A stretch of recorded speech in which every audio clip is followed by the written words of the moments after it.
Good morning, everyone. So, as we have already discussed about few of the questions of the exercise, एक problem हो रही थी that eighth वाले को जब हम डिवाइड कर रहे थे राइट 1 2 1 5 3 से, तो हमारा आंसर आ रहा था 405. फिर जब हमने 3 से डिवाइड किया तो आंसर आया 135. फिर हमने 3 से किया 45 आया. फिर 3 से किया तो 15 आया. बट 15 को जब हमने डिवाइड किया तो हमारा आंसर आया 3. और अगर हम 3 की जगह पे अगर हमने लेट सपोज़ कि 3 बाय मिस्टेक इसमें गिवन हो, ठीक है, और अगर इस केस में अगर हमारा आंसर 3 है, is that clear? So what we can do is कि अगर थर्ड टर्म इज़ लाइक आखिरी वाली टर्म 3 आ रही है, तो जब 3 से 3 को डिवाइड करेंगे तो आंसर हमारा 1 आएगा, राइट. और अगर 3 नहीं होता, इसमें सिर्फ 15 तक होता, तो 3 से डिवाइड करते तो हमारा आंसर आता 5. जो मैंने भेजा है उसमें 5 भेजा है, बट अगर आप इसमें 3 कंसीडर कर रहे हो तो आंसर 1 आएगा इस केस में.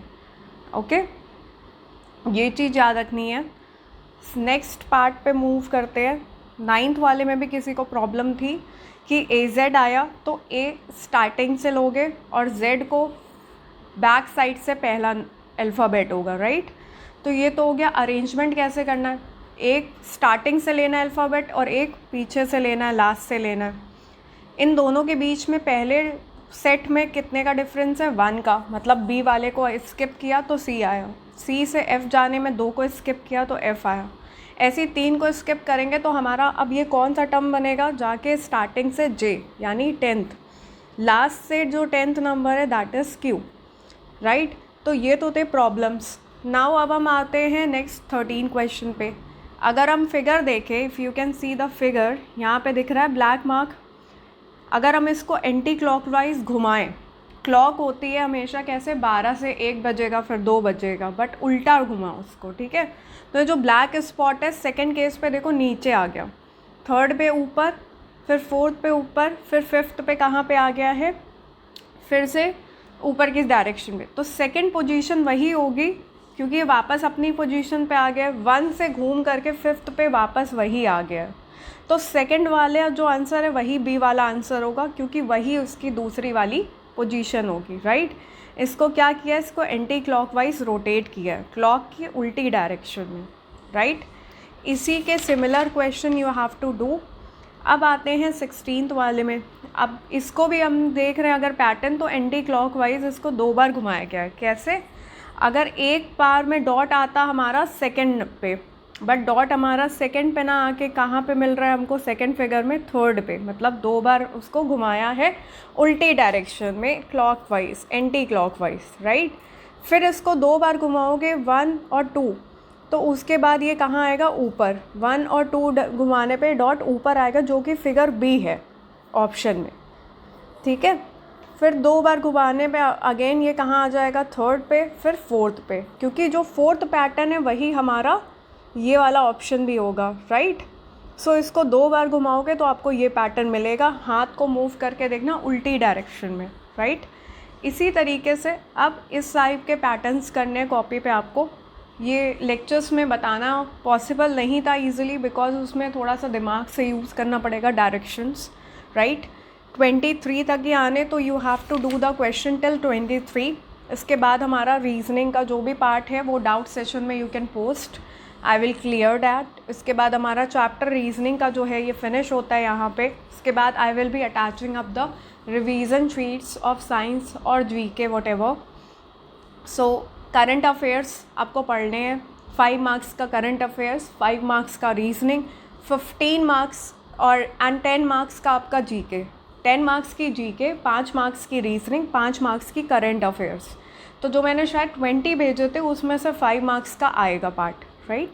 सो you have to prepare that and you have to prepare chapter 1 for reasoning till question number 23 तक. जो नहीं आता है यू कैन आस्क मी. अब हम चलते हैं अपने सेगमेंट के लास्ट क्वेश्चन पे, 19th वाला. अगर आप पैटर्न देखो तो जब अगर हम 2 टर्म्स को ऐड करें, जैसे 165 + 4, सबने स्क्वायर रूट्स अभी पढ़ा नहीं होगा, क्लास 8 में है, बट इसको कहते हैं रूट निकालना. जब आप इसको ऐड करोगे तो 169 आया, ये रूट होता है 13 का, मतलब 13 इंटू 13 करोगे तो 169 आएगा। ऐसे ही 7 + 2 किया 9 आया, तो 3 इंटू 3 किया तो क्या आया होगा 9। तो रूट का सिंबल है, राइट। ऐसे ही 14 + 11 करोगे 25 आएगा, तो मतलब ये किसका रूट है 5 का। क्यों? क्योंकि 5 इंटू 5 करोगे तो आंसर क्या आएगा 25। तो रूट निकालने हैं इसमें, तो पहला वाला मिला हमको टेबल से 13, दूसरा वाला मिला हमको 3 और उसके बाद हमको मिला 5। आगे इन्हीं पैटर्न्स को ऑब्जर्व करके जैसे पजल सॉल्व करते हो उसी तरीके से आपको सॉल्व करना है 20, 21 और 22, 23। इसके बाद नेक्स्ट जो पेज के हैं 24 से लेके 45 तक के क्वेश्चंस नहीं आने, because we don't get sufficient time due to the shortage of the book. So इस वजह से ओनली टिल 23 तक यू हैव टू प्रैक्टिस, उतना ही पार्ट आएगा आपके पेपर में। इसमें जो भी आपके डाउट्स होते हैं you can ask me in the live class, right. Live classes science की जब होगी you can ask me the doubt regarding to your GK. Book में कोई डाउट नहीं होगा, करंट अफेयर मैंने शीट में अटैच किए, एज इट इज़ लर्न करना है। आई थिंक उसमें भी कोई डाउट नहीं है किसी को। चैप्टर 1 में टिल 23 तक क्वेश्चन करने, सारे एक बार सॉल्व कर लेना, आंसर्स देख लेना। अगर नहीं आता है यू कैन आस्क मी, जिसमें से मैंने ऑलरेडी पार्ट कवर कर लिया था 12 तक की, 1 to 12 तक विद एग्जाम्पल्स, राइट। 13 से लेके 23 यानी कि 10 क्वेश्चंस होते हैं, जिसमें से 3 मैंने डिस्कस करे, 7 आपको सॉल्व करने हैं। वो पार्ट आप सॉल्व कर लीजिएगा। अगर आपको कोई प्रॉब्लम लगती है, if you have any doubt regarding it you can ask me up, okay. So I hope this part is been clear. If you have any problem, you can ask me up. That's all for today. Thank you.